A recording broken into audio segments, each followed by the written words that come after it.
Kegiatan bakti kesehatan yang digelar Kodam 2 Sriwijaya dipusatkan di salah satu pusat perbelanjaan di Palembang pada Minggu 22 September 2024. Di sini prajurit melakukan berbagai kegiatan kesehatan untuk berbagai kalangan masyarakat, seperti donor darah, pemeriksaan kesehatan, dan bantuan sembako.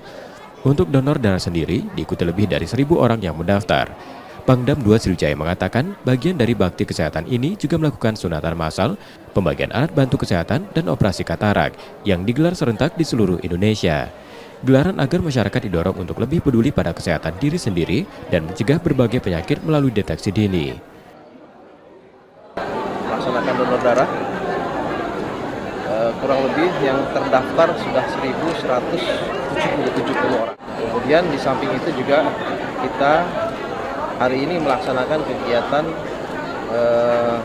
operasi katarak, kemudian sunatan massal, ada juga pembagian bantuan kepada masyarakat, alat kesehatan. Bakti kesehatan jadi komitmen Kodam 2 Sriwijaya dalam membangun kesehatan masyarakat.